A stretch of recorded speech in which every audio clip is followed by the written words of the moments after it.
Hi guys! Random unboxing video. Yes, ang dami naming in-unbox na video. Why? For the warranty purposes. Napakadaling magbalik ng mga item from Lazada, Shopee, TikTok sa online platforms kapag bumili kayo at kapag in-unboxing nyo ito. Ito nga palang unang unboxing natin ay maliit na kutsilyo at meron siyang leather na lagayan at hindi mo siya mapagkakamalang kutsilyo. And guys, believe me or not, hindi ko na alam kung nasan na to nakalagay. O, diba? So, feeling ko kasi that time, kailangan siya. Kasi minsan, diba, meron kami mga outdoor activities na nagluluto kami. So, napakaganda niya. And ang ganda ng, ng materials niya. Alloy siya. Yan, ganyan siya. So, tinuturuan ako dyan ng kasama ko kung paano ko yung gamitin. So, ganun po ka-safe. Ang ganda nito, ang tibay, pero nung time na gagamitin na namin, hindi na namin alam kung nasan na. So, dahil sa sobrang liit niya, gano'n naman talaga, diba? Kapag mga hindi kailangan, nandyan lang. Lagi mo nakikita, pero pag kailangan mo lang gamitin, hindi mo na alam kung nasaan. So, ayun, makita mo dyan ang talas-talas niyan. Nagamit ko na isang beses, pero hindi ko na alam kung nasaan po siya. So, kung i-rate ko to ay 9/10. 9/10 lang kasi nawala. Joke. So, the next one. Dito naman po tayo. So, diba, nakita nyo, no video, no return, refund. So, maganda talaga na nire-refund. Binibideo natin sa mga item na binibili natin online. Ito naman, hindi talaga ako makatulog dito. Ang tagal na nag-trending nitong eyeglasses na to. Actually, napapalitan yung grado nito, pero hindi ko na pinili yung nagpo-photochronic kasi papalitan ko rin naman siya ng grado. From Metrosonic, Tricia siya. I guess, hindi pa yata ito yung Tricia. Ito yung kakambal ng Tricia. Kasi laging out of stock yung kulay na gusto ko. Tingnan nga natin kung Tricia nga ito. So, ayun. Oo nga, Tricia to. Ito yung gold ang kanyang so, ito nga yung second choice ko sa Metrosonic. So, mas mura to, nasa 300 plus lang to. Hindi ko na binili yung photochronic niya kasi nga papalitan naman din siya ng frame. Pero alam nyo ba guys, naupuan ko yan. Pagkatapos kong papalitan ng frame na may grado, naupuan ko, diba? Ang saya. Inside the box, may mga freebies nga pala siya. Notepad, sticker, at saka itong special gift, voucher siya. So, pwede natin gamitin yan, pero hindi nga natin nagamit kasi nga sa iba tayo nagpagawa ng ating salamin. So, ayun guys, next item na ba tayo? Ayan, papakita dyan kung paano nililinisan yan. Okay. Pero maganda to guys.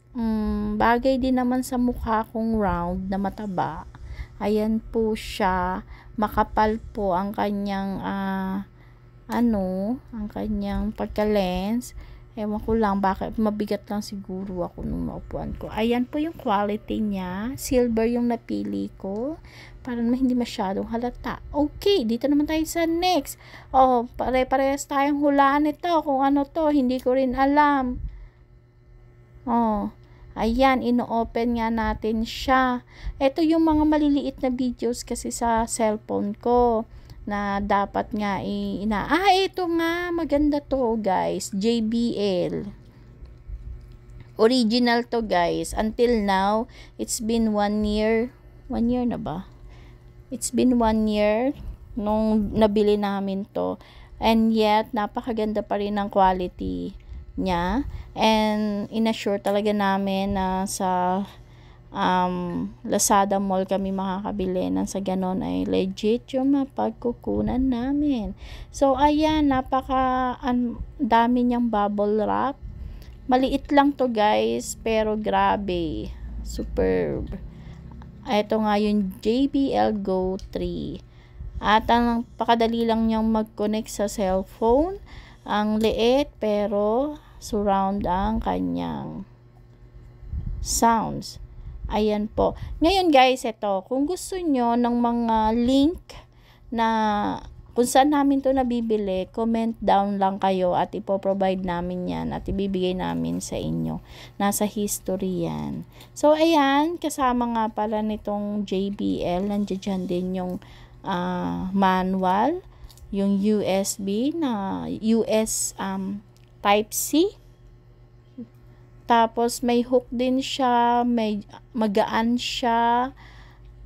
Color white yung napili ko. Hoy, napili ko. Hindi pala. And then, eto naman tayo. Eto guys, medyo malaki-laki to. Parang alam ko to. Kasi ang nangyari, ganito yan guys. Nung bumili kami, sabi ni nanay, sa Abenson tayo bumili. Sa mall tayo bumili para sure na may warranty. So, yon, di bumili kami ng rice cooker sa mall. Tapos, wala pang 1 year, nasira siya, sumabog siya. Yung niya, hindi na siya umiinit. Ngayon, sabi ko kay tatay, wag niyang gagalawin at ibabalik niya. Buti na lang kamo yung resibo na picturean. Di ayun na nga. So, pinicture, na ipawarranty namin siya ng 10 months pa lang yata yun, or 9 months. Na pawarranty namin siya. Tapos, ang tagal bago ibalik. Pero naibalik naman after 1 month yata. Di pagkabalik, sira pa rin. So, after nun, binalik ulit namin sa warranty. Parang kinabukasan yata or within that month, mag-expire na yung warranty. Pero kinuha pa rin naman ni Abenson. Tapos, sabi, subject for replacement daw.